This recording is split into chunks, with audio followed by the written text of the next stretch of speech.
ಎಲ್ಲರಿಗೂ ಮುನಿಯಪ್ಪನವರಿಗೆ ಅತ್ಯಂತ ಆತ್ಮೀಯ ಬಂಧುಗಳಾಗಿರ್ತಕ್ಕಂಥ ಶ್ರೀ ಬಿ ಎನ್ ಚಂದ್ರಪ್ಪನವರೇ, ನಾಯಕನ ಕ್ಷೇತ್ರದ ಶಾಸಕರಾದಂಥ ಶ್ರೀ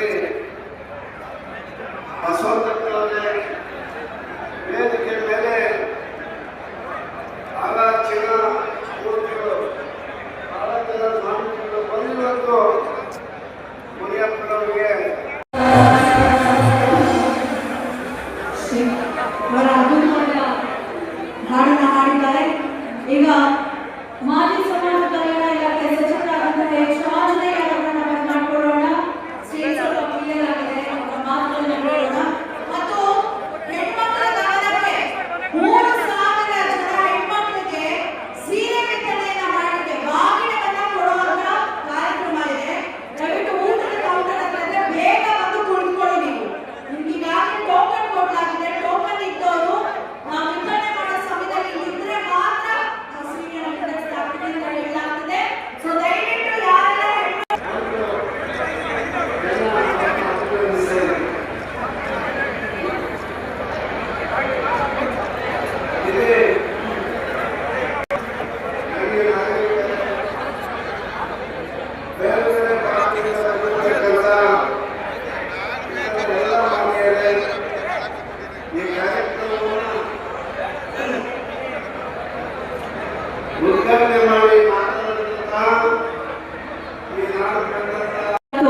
ಸಮಸ್ತ ಹೊಸಕೋಟೆಯಿಂದ ಆಗಮಿಸಿರುವಂತಹ ಎಲ್ಲ ಅಭಿಮಾನಿ ಬಳಗಕ್ಕೆ ನಮಗೆ ಸ್ವಾಗತವನ್ನ ಕೋರ್ತಾ ಇದ್ದೇವೆ.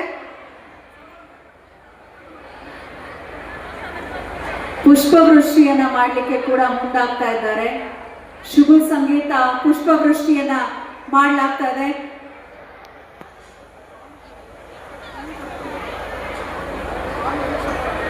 ಪುಷ್ಪವೃಷ್ಟಿಯನ್ನ ಮಾಡಲಾಗ್ತದೆ. ಎಲ್ಲ ರಾಜಕಾರಣಿಗಳು ಕೂಡ ಅವರ ಮಾರ್ಗದರ್ಶನಕ್ಕಾಗಿ ಯಾಕೆ ಶುರುವಾಗಿ ಈ ಸಂದರ್ಭದಲ್ಲಿ ನಾನು ಮುನಿಯಪ್ಪನವರಿಗೆ ನನ್ನ ಹೃತ್ಪೂರ್ವಕವಾದಂಥ ಹುಟ್ಟುಹಬ್ಬದ ಶುಭಾಶಯಗಳನ್ನು ಕೊಡ್ತೀನಿ. ಅವರ ಮಗಳು ಕೂಡ ಇವತ್ತು ಶಾಸಕರಿದ್ದಾರೆ.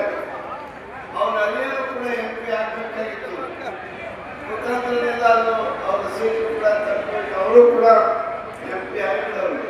ಹೀಗೆ ಅನೇಕ ಜನರು ಇವತ್ತು ಮುನಿಯಪ್ಪನವರನ್ನ ಅಭಿಮಾನವನ್ನು ನಾಡಿನಾದ್ಯಂತ ತನ್ನದೇ ಆದಂಥ ಒಂದು ಬೆಂಬಲಿಗರನ್ನು ಹೊಂದಿದ್ದಾರೆ, ಅನ್ಯಾಯವನ್ನು ಪಡೆದಿದ್ದಾರೆ.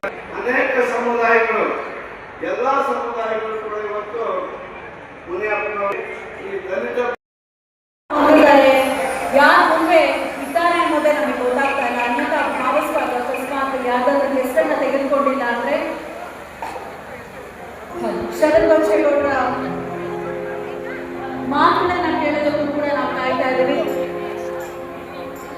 ಹೊಸಕೋಟೆ ವಿಧಾನಸಭಾ ಕ್ಷೇತ್ರದ ಶಾಸಕರನ್ನ ಬರಮಾಡ್ಕೊಳ್ಳೋಣ. ನಮ್ಮೆಲ್ಲರನ್ನ ಉದ್ದೇಶಿಸಿ ಮಾತಾಡ್ಲಿಕ್ಕಾಗಿ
ಹೃತ್ಪೂರ್ವಕವಾದಂಥ ಹುಟ್ಟುಹಬ್ಬದ ಶುಭಾಶಯಗಳನ್ನು ಕೋರ್ತೀನಿ. ಅವರ ಮಗಳು ಕೂಡ ಇವತ್ತು ಶಾಸಕರಿದ್ದಾರೆ. ಅವರ ಅಲ್ಲಿಯೂ ಕೂಡ MP ಆಗಬೇಕಾಗಿತ್ತು. ಮುಖಾಂತರದಿಂದ ಅವರ ಸೀಟು ಕೂಡ ತಪ್ಪಬೇಕು. ಅವರು ಕೂಡ MP ಆಗಿದ್ದಾರೆ. ಹೀಗೆ ಅನೇಕ ಜನರು ಇವತ್ತು ಮುನಿಯಪ್ಪನವರನ್ನ ಅಭಿಮಾನವನ್ನು ನಾಡಿನಾದ್ಯಂತ ತನ್ನದೇ ಆದಂಥ ಒಂದು ಬೆಂಬಲಿಗರನ್ನು ಹೊಂದಿದ್ದಾರೆ, ಅನ್ಯಾಯವನ್ನು ಪಡೆದಿದ್ದಾರೆ. ಅನೇಕ ಸಮುದಾಯಗಳು, ಎಲ್ಲ ಸಮುದಾಯಗಳು ಕೂಡ ಇವತ್ತು ಮುನಿಯಪ್ಪನವರು ಈ ದಲಿತ ಬ್ರಾಹ್ಮಣರು ಬ್ರಾಹ್ಮಣಗಳನ್ನು ಇಷ್ಟಪಡ್ತಾರೆ. ಪೂಜೆ ಪುರಸ್ಕಾರ ಸಂಪ್ರದಾಯ ದೇವರು ದೇವರು ಇವೆಲ್ಲ ಆದಾಗ ನಮ್ಮ ಕೈಯಲ್ಲಿ ಆಚರಣೆ ಮಾಡೋಕ್ಕಾಗಲ್ಲ. ನಾನು ಅವ್ರ ಜಾತಿಯಲ್ಲೇ ಹುಟ್ಟಿದವನು, ಆದರೆ ನಮ್ಮ ಜಾತಿಯಲ್ಲಿ ಬಹಳ ಸಂಪ್ರದಾಯ ಇದೆಯಲ್ಲ ಅದನ್ನೇ ಇವರು ಪೂರ್ಣವಾಗಿ ಮೈಗೂಡಿಸಿಕೊಂಡು ಅದು ವೆಜಿಟೇರಿಯನ್, ನಾನ್ ವೆಜಿಟೇರಿಯನ್ ಒಬ್ಬ ಏನು ಪೂಜೆ ಪುರಸ್ಕಾರ ಮಾಡ್ತಕ್ಕಂಥ ಪುರೋಹಿತರಿದ್ದಾರಲ್ಲ ಆ ಪುರೋಹಿತರ ಸಂಘ ಇಲ್ಲಿವರೆಗೂ ಬೆಳೆದಿದ್ದೆ. ಅವರ ಆತ್ಮಕ್ಕೂ ಕೂಡ ಶಾಂತಿಯನ್ನು ಸಿಕ್ಕಿಲ್ಲ ಅಂತ ಅವರಿಗೆ ಇಲ್ಲಿಂದ ನಾನು ಸಾಷ್ಟಾಂಗ ನಮಸ್ಕಾರಗಳನ್ನು ಮಾಡ್ತೇನೆ. ಅಂಥ ಒಂದು ಶಕ್ತಿಯನ್ನು ತುಂಬಿ ನಮಗೆ ಆಶೀರ್ವಾದ ಮಾಡಿದ್ದಾರೆ. ಬಾಲಗಂಗಾಧರ ಮಹಾಸ್ವಾಮೀಜಿಯವರು ಅವರು ಎಷ್ಟು ನಮ್ಮ ಬಗ್ಗೆ ಪ್ರೀತಿ ವಾತ್ಸಲ್ಯ ಇದೆ ಅಂದರೆ ಅದನ್ನು ಹೇಳಕ್ಕೆ ಸಾಧ್ಯವೇ ಇಲ್ಲ. ಸಮಯ ಕಡಿಮೆ ಇದೆ.